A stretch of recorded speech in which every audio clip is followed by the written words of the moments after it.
Hey, welcome back! Today we're looking at Julius Caesar, Act 3, the climax of the play. And we've been building up to this point for the last 2 acts. In Act 2, Brutus had joined the conspiracy, and now they're setting out to kill Caesar. And although there was a brief moment in Act 2 where it looked like Caesar was not going to go to work, they managed to flatter him and talk him into coming. That's where Act 3 begins. The first part of Scene 1 of Act 3 is this slow build-up as they're walking to the Capitol, where all these little things keep happening which almost get in the way of the conspiracy, and almost save Caesar. And there's a fun tension built by all of this, especially since everybody knows Caesar's going to die today. And yet Shakespeare sort of playfully keeps teasing us. Can we save him here? Oh, can we save him here? So we have the soothsayer who pops back up and warns Caesar one more time. Caesar again just walks past. Artemidorus, who you remember had that letter exposing the conspiracy, runs up and tries to hand it to Caesar, but Decius pushes him out of the way. And when Artemidorus is like, no, this is about you, Caesar, you really need to read it, Caesar's like, I will read the things about me last. I'm gonna deal with matters of state first. And then Popilius Leno walks up and he says something that sounds really fishy, like, hey, hope you all have a good day today. And Cassius is having a panic attack, thinking that maybe Popilius knows what's going on. But somehow or other, they all make it to the Capitol. And Trebonius does his little job of walking Anthony out of the Capitol, distracting him. And all the conspirators surround Caesar and then begin to plead for Metellus Cimber. See, Caesar had banished Metellus Cimber's brother, and so he's asking for Caesar to reverse that order. And all these other conspirators kneel in front of him, acting as though they are pleading for Cimber's return from banishment. And Caesar's sort of eating all of this up. He's thinking about himself as this, great lord who has the power to banish and call back, but he's talking about his consistency. And he's talking about it in the same sort of pompous, ridiculous way that he always speaks. He says, I could be well moved if I were as you. If I could pray to move, prayers would move me. So only my own prayers will ever have an effect on me, because I'm just that good. But I am constant as the northern star, of whose true fixed and resting quality there is no fellow in the firmament. The skies are painted with unnumbered stars. They all are fire, and every one doth shine, but there's but one in all doth hold his place. So in the world 'tis furnished well with men, and men are flesh and blood and apprehensive. Yet in that number I do know but one. That unassailable holds on his rank, unshaked of motion, and that I am he. Let me show it a little, even in this, that I was constant Cimber should be banished, and constant do remain to keep him so. I am the most consistent person on all of earth, like the northern star. All other men are all wishy-washy, but I am constant. Notice that this is yet another one of those metaphors for Caesar. He's interested in expressing his constancy, and so he chooses the thing that people guide themselves by, saying he's sort of like the guiding light for Rome. But his constancy ends about 3 seconds later when all of them begin to stab him. Casca jumps up and stabs him, and then each of the others join in, and finally Brutus makes his mark. And when Caesar sees that his dearly beloved Brutus is also in on this conspiracy, he falls with the famous line, Et tu, Brute, then falls Caesar. And so Caesar's reign is over, and now Brutus and Cassius have assassinated him. What's going to happen next? Well, of course, all the senators around who didn't know what was happening have gone into a panic, and they've run outside and spread the panic everywhere. But Brutus and Cassius are seeing this as a revolution, as a rescue of Rome. We're freeing the people from tyranny. What we're doing here is a good thing. And so they decide to go out and tell everyone that the people are now free because we've killed Caesar. We've set you free from tyranny. There's this wonderful little exchange between Brutus and Cassius which talks about courage. Now you remember in the last act, Caesar also talked about courage and the fear of death, and how a coward dies 1,000 deaths because he's constantly afraid to die. Cassius says, why, he that cuts off 20 years of life cuts off so many years of fearing death. Oh good, we rescued Caesar from the next 20 years of worrying about his death by bringing his death 20 years early. Grant that, and then is death a benefit. So are we Caesar's friends that have abridged his time of fearing death. That logic doesn't really pan out for me. But then Brutus calls all the conspirators to wash their hands in Caesar's blood. Again, he sees Caesar as a sacrifice for Rome. We're proud of what we've done. We're not going to run and hide. We're going to paint ourselves with his blood to show what we're doing here. We are freeing the Roman people. And as they're all washing, there's this wonderful little moment when Brutus imagines a future where people will remember this story over and over and over again, which of course they do. And how many times will people act this out in a play? Which literally is what is happening right now. But in spite of the fact that they think that they will be the heroes of the play, that idea is called into question. Are they really heroic here? Are they really saving Rome? At this moment, Anthony sends in a messenger to ask them what their intent is now that they've murdered his dear beloved Caesar. Are you planning on killing me too? Anthony wants to know. Brutus is noble, wise, valiant, and honest. Caesar was mighty, bold, royal, and loving. Say I love Brutus and I honor him. Say I feared Caesar, honored him, and loved him. If Brutus will vouchsafe that Anthony may safely come to him and be resolved how Caesar hath deserved to lie in death, Mark Antony shall not love Caesar dead so well as Brutus living, but will follow the fortunes and affairs of noble Brutus through the hazards of this untrod state with all true faith.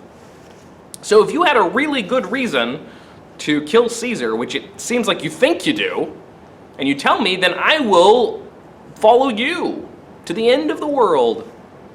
And that's exactly the impression they had of Anthony as sort of, just a little lapdog that's easily guided. He followed Caesar, now he'll follow us, no problem. And Brutus is like, he'll be a great friend. And Cassius is like, I'm not sure, I still have my doubts. In comes Anthony, and seeing Caesar there is overwhelmed with emotion. And then turning to the conspirators, he says, I know not, gentlemen, what you intend. Who else must be let blood? Who else is rank? If I myself, there is no hour so fit as Caesar's death hour, nor no instrument of half that worth as those your swords made rich with the most noble blood of all this world. If you plan on killing me, I'm ready to die on the same swords that killed Caesar. That seems like an honorable way to go out. And Brutus says, no, Anthony, don't worry. We don't want to kill you. We don't have anything against you. We did this for the good of Rome, and we will explain all that to you and to all the public, and you'll be completely satisfied once you hear our reasons.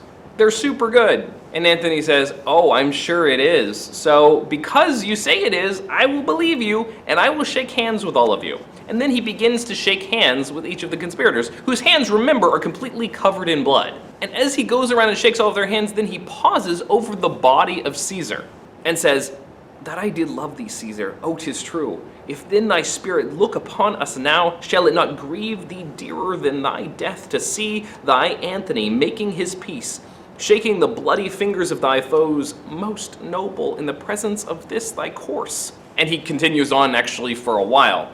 And all of them begin to get more and more hesitant, because here he is like, I can't believe I'm shaking hands with your enemies, Caesar. And Cassius, again, is getting more and more concerned here. But Anthony says, no, enemies of Caesar would say the same thing. But as his friend, I have to say it, but I plan on following you. I plan on joining your crew, especially if you'll explain to me your very good reasons that I'm sure you have. And if you don't mind, I'd like to speak at the funeral too, since I love him so much. And Brutus is like, yeah, sure, you can speak at the funeral. And Cassius is like, no. And he pulls Brutus aside and says, that's a really bad idea. What if Anthony starts saying things that make the crowd really angry at us? And Brutus is like, he's not going to do that. And anyway, what we'll do is I'll speak first, and I'll say that Anthony is speaking with our permission, and we'll make him promise not to say anything mean about us. And everything will be fine. Brutus, again, as we noted in the last act, keeps stepping up and taking control of the situation and making the decisions in spite of Cassius's ideas. And so after all that, Brutus and Cassius head out to go prepare for the big funeral speech and leave Anthony with the body. He's going to follow afterwards with the body and present it to the crowd as Brutus and Cassius are telling them how and why they did this thing and how they've set Rome free. And Anthony, now alone, is finally able to express his feelings fully, and no longer hide them under the mask of friendship towards Caesar's enemies. He says to Caesar's body, Oh, pardon me, thou bleeding piece of earth, that I am meek and gentle with these butchers. Thou art the ruins of the noblest man that ever lived in the tide of times. Woe to the hand that shed this costly blood. Over thy wounds now I do prophesy, which, like dumb mouths, do ope their ruby lips to beg the voice and utterance of my tongue. A curse shall light upon the limbs of men. Domestic fury and fierce civil strife shall cumber all the parts of Italy. Blood and destruction shall be so in use, and dreadful objects so familiar, that mothers shall but smile when they behold their infants quartered with the hands of war, all pity choked with custom of fell deeds.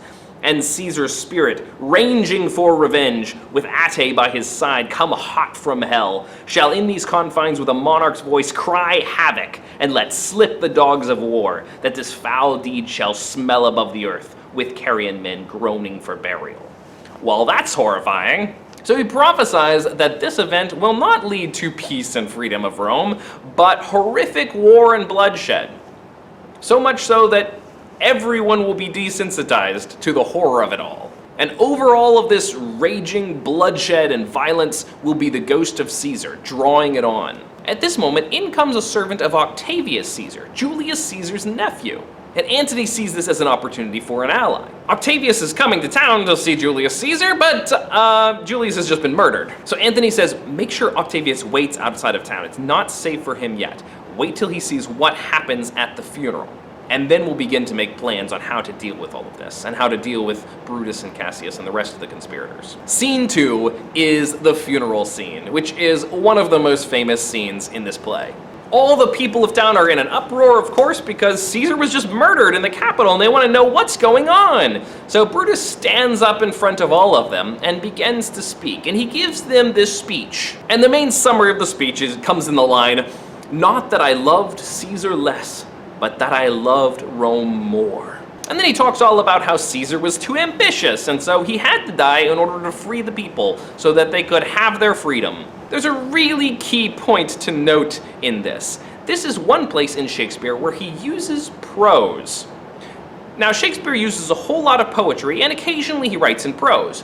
Generally, he uses prose writing for his simpler characters, the rough peasant-type characters. But the lords and ladies, the upper class, tend to speak in poetry.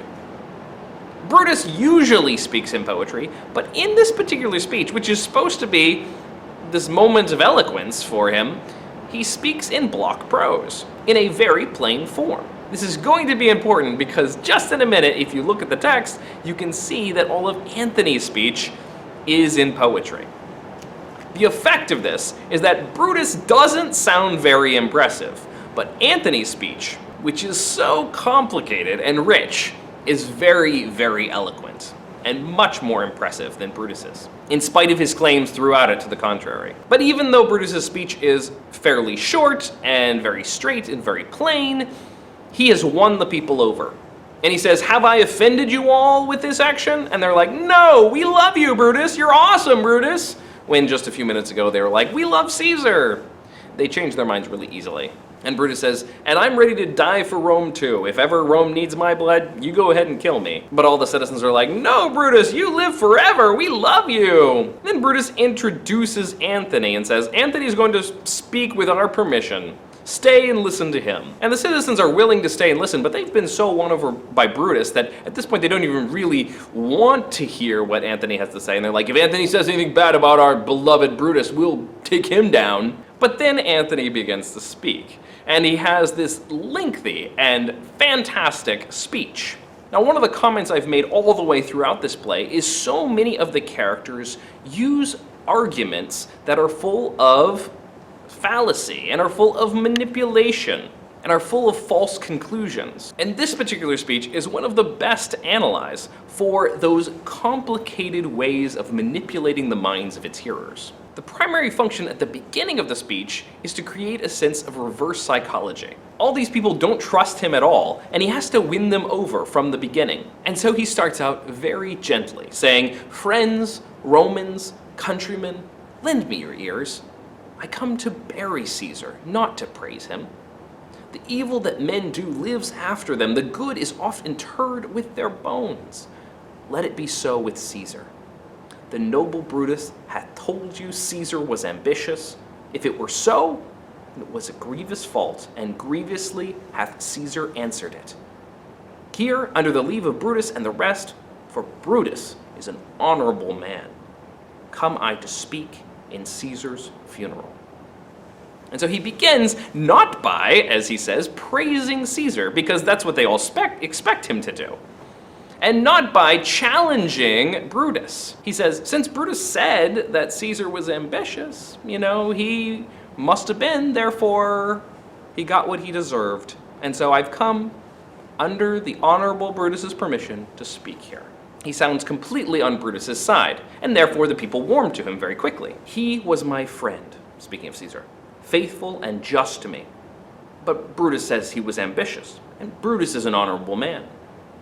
He hath brought many captives home to Rome, whose ransoms did the general coffers fill. Did this in Caesar seem ambitious? When that the poor have cried, Caesar hath wept. Ambition should be made of sterner stuff. Yet Brutus says he was ambitious, and Brutus is an honorable man. So he begins to undermine Brutus's claim that Caesar was ambitious. After all, Brutus didn't provide any proof whatsoever. And Anthony begins listing all of these things that show that Caesar was really not ambitious. But since Brutus, is so honorable, surely he spoke the truth, right? You all did see that on the Lupercal, I thrice presented him a kingly crown, which he did thrice refuse. Was this ambition? Yet Brutus says he was ambitious, and sure, he is an honorable man. I speak not to disprove what Brutus spoke, but here I am to speak what I do know. You all did love him once, not without cause. What cause withholds you then to mourn for him? O judgment that art fled to brutish beasts, and men have lost their reason. Bear with me. My heart is in the coffin there with Caesar, and I must pause till it come back to me. And so he has this wonderful moment of pause after he has introduced all of these reasons why Brutus's claim is not true, but he keeps saying, but Brutus is honorable, so surely, he was right. And I'm not trying to disprove anything Brutus says, right? I just think that you ought to be, a little bit emotional about Caesar, because he didn't seem that ambitious to me, and here's lots of evidence why. And so the people begin to think as they watch Anthony cry over Caesar's body there for a moment. They begin to think, well, that's not ambition. Maybe Brutus was wrong. And Anthony returns after a moment. But yesterday the word of Caesar might have stood against the world. Now lies he there, and none so poor to do him reverence. O masters, if I were disposed to stir your hearts and minds to mutiny and rage, I should do Brutus wrong and Cassius wrong, who you all know are honorable men. I will not do them wrong. I rather choose to wrong the dead, to wrong myself and you, than I will wrong such honorable men. He keeps repeating over and over and over how honorable they are while trying to completely disprove it and make everyone think that they're scumbags. I don't want to wrong them, they're so honorable. Rather, let's go ahead and wrong ourselves. The people of Rome can be wronged, but we won't wrong Brutus and Cassius. Now remember that Brutus's claim was he was doing this for the people of Rome. Now Anthony has twisted everything around to where the people think that Brutus was doing it for his own selfishness. And he wronged the people of Rome by doing this. And of course, when Anthony says, I don't want to stir you up or anything, what are the people beginning to do? They're beginning to get stirred up. And then Anthony pulls this piece of paper out of his pocket and says, oh, by the way, I found this. It was Caesar's will. And I'm not going to read it to you because that would just make you too emotional. That would stir you up too much, so I'm not going to read it to you. And of course, they all say, no, you've got to read it to us. You've got to read it to us. And Anthony says, have patience, gentle friends. I must not read it. It is not meet you know how Caesar loved you. You are not wood, you are not stones, but men. And being men, bearing the will of Caesar, it will inflame you. It will make you mad. 'Tis good you know that not that you are his heirs. For if you should, what would come of it? No, I can't tell you that he's given all of his wealth and possessions to you because that would just really upset you and make you angry at Brutus and Cassius. But the people get more and more riled and demand over and over again that he read it to them. And so finally he's like, well, fine. everybody come over and first let's look at Caesar's body. If you have tears, prepare to shed them now. You all do know this mantle. I remember the first time Caesar put it on. 'Twas on a summer's evening in his tent, the day he overcame the Nervii. Look, in this place ran Cassius' dagger through. See what a rent the envious Casca made. Through this the well-beloved Brutus stabbed. And as he plucked his cursed steel away, mark how the blood of Caesar followed it, as rushing out of doors to be resolved if Brutus so unkindly knocked or no. For Brutus, as you know, was Caesar's angel. Judge, O you gods, how dearly Caesar loved him. This was the most unkindest cut of all. For when the noble Caesar saw him stab, ingratitude, more strong than traitor's arms, quite vanquished him. Then burst his mighty heart, and in his mantle muffling up his face, even at the base of Pompey's statue, which all the while ran blood, great Caesar fell. Oh, what a fall was there, my countrymen! Then I and you and all of us fell down, whilst bloody treason flourished over us. He points out all of these stab marks in the sheet over Caesar, because I haven't even looked at his body yet, just as his clothing over him. And he names who stabbed each of these stabs. He doesn't know who stabbed each of these stabs. He's making this up. He wasn't there. But he's working up the personal, emotional pathos of this moment. And notice how he begins to villainize the conspirators at this point, and how the fall of Caesar was a fall for all of us. It's not freedom, it's a fall. And then he's like, but you're weeping now, just wait till you actually see his body. And then he pulls back the cloth so they can see the actual wounds in Caesar. And the people are so worked up at this point, they're ready to go riot and burn down Rome. But he calls them and is like, no, wait, I haven't even read the will to you yet, hold on. Good friends, sweet friends, let me not stir you up to such a flood of mutiny. They that have done this deed are honorable. Back to that theme. What private griefs they have, alas, I know not, that made them do it. They are wise and honorable, and will no doubt with reasons answer you. I come not, friends, to steal away your hearts. I am no orator like Brutus is, but as you know me all a plain blunt man, that love my friend, and that they know full well that gave me public leave to speak of him. I have neither wit, nor words, nor worth, action, nor utterance, nor the power of speech to stir men's blood. I only speak right on, and tell you which you yourselves do know. So, again, he says, I'm not going to wrong those honorable men who had some private grievance against Caesar. He's completely flipped it all on its head. It's not about Rome anymore. It's about some private vendetta they had against him. And notice again how he says the opposite of what he means, that reverse psychology, saying, I'm not a good orator, I'm not good at speaking, while he's crafting this perfect speech to completely control all of the peasants here. In such contrast to the very lame speech that Brutus gave. But he continues and says, show you sweet Caesar's wounds, poor dumb mouths, and bid them speak for me. But were I Brutus and Brutus Anthony, there were an Anthony, would ruffle up your spirits and put a tongue in every wound of Caesar that would move the stones of Rome to rise in mutiny. So if I had the speaking ability of Brutus, all of Caesar's wounds would become mouths that would stir you up to mutiny. And the people, again, are so stirred that they're about to run off. But he said, but I haven't even read the will yet. Let me read the will. And he says that Caesar is going to give each of them money. He gives all of his private parks to the public, and he's just given everything to them. Here was a Caesar. When comes such another? The people are so worked up at this point that they take Caesar's body and go create a funeral pyre for it, and then light torches and go running around Rome to set everything on fire. Anthony has unleashed the population as a riotous mob on Rome. He couldn't just stand up against Brutus and Cassius, but he wields the people into a terrifying, vengeful mob. And we're going to see the repercussions of that in just a moment. He's very satisfied with himself. As this concludes, he says, now let it work. Mischief thou art afoot. Take thou what course thou wilt. He doesn't care that he's burning down Rome because he's getting what he wants.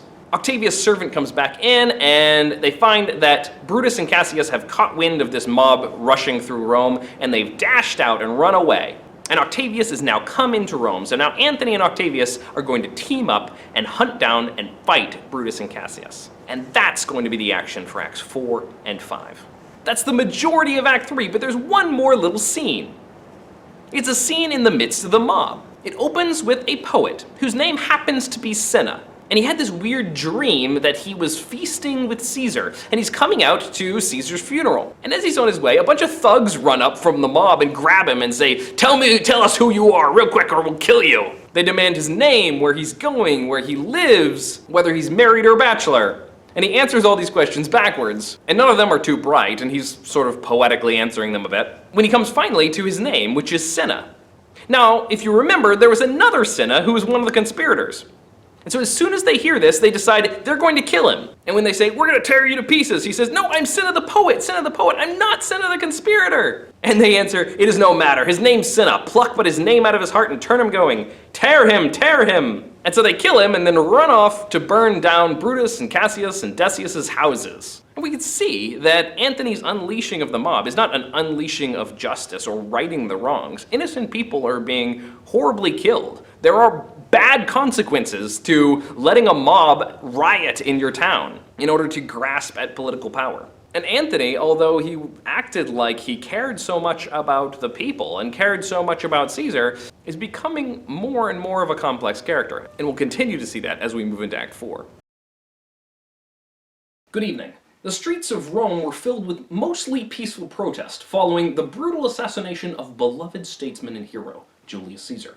Oh yeah, it's terrible. Caesar, he meant so much to our town. Yeah, we've been having protests out here. I brought along this can of soup in case I get, hungry at the protest. Many are grieving tonight as the search continues for the conspirators who have reportedly fled the city. Meanwhile, Mark Antony, friend of the deceased, shares with the people his love for Caesar and supports our grieving city. He and Octavius, nephew to Julius Caesar, are keeping hope of a peaceful government alive in the wake of our current tragedy. Today's funeral service for Julius Caesar broke out into rioting, looting, and burning in our capital today. The homes of individual citizens were burned to the ground because they were thought to be implicated into the death of Caesar. Individual citizens are being murdered simply because their names sound like those alleged to be involved in the assassination. Chaos is tearing our city apart. Why?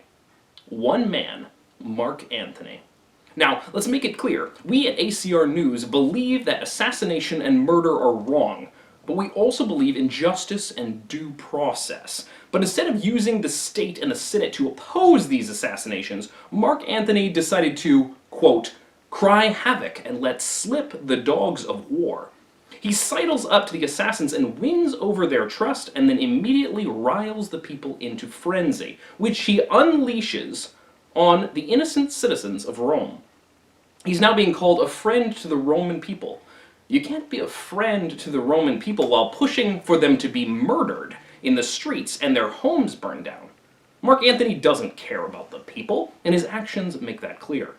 No, Antony is getting exactly what he wants. Political power. He knows that if he were to use due process, Brutus would retain a lot of influence over both the Senate and the people of Rome, and that Brutus, misguided as his actions may have been, had Rome's best interest at heart when he opposed Caesar's dangerous rise to power. But now, in the name of the people, Antony is going about grabbing at that same power, all while trampling on justice and due process, and promoting violence, rioting, and murder as a political tool.